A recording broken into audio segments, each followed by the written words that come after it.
শীতটাও তো পড়ে গেছে, আবার সন্ধ্যাবেলা গরম গরম কিছু খেতেও ইচ্ছা করছে। একটু পিঠা হলে কেমন হয়, যেহেতু ঝোলা গুড় আছে। সমস্যা একটাই, ক্যামেরা ধরার মানুষ নাই। এর জন্য 5 মিনিটেই খাবার দাবার বানিয়ে ফেলি, কিন্তু ভিডিওই করা হয় না।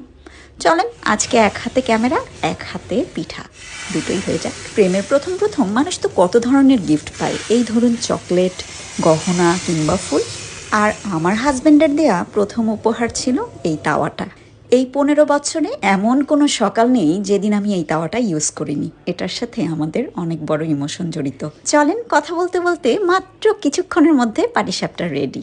আপনাদেরকে এখন খেয়ে দেখানোর পালা। কেমন হয়েছে ভাববেন না আমি ইচ্ছাকৃতভাবে বলছি ভালো হয়েছে। আমি রান্নাবান্না বেশ ভালো করি, শুধুমাত্র ক্যামেরা ধরার জন্য কেউ নেই দেখে আপনাদেরকে দেখাতে পারি না। গরম গরম ধুমায়িত পাটিসাপটা ভেঙে নিলাম, এখন একটুখানি মুখে পোড়ার পালা। উফ, সেই সেই ফাটাফাটি। আপনারাও কিন্তু চাইলে সন্ধ্যাবেলা চটজলদি ক্ষুধার জন্য, বাচ্চাদের জন্য কিংবা নিজেদের জন্যই বানিয়ে নিতে পারেন ঝোলা গুড়ের মানে খেজুরের গুড়ের পাটিসাপটা।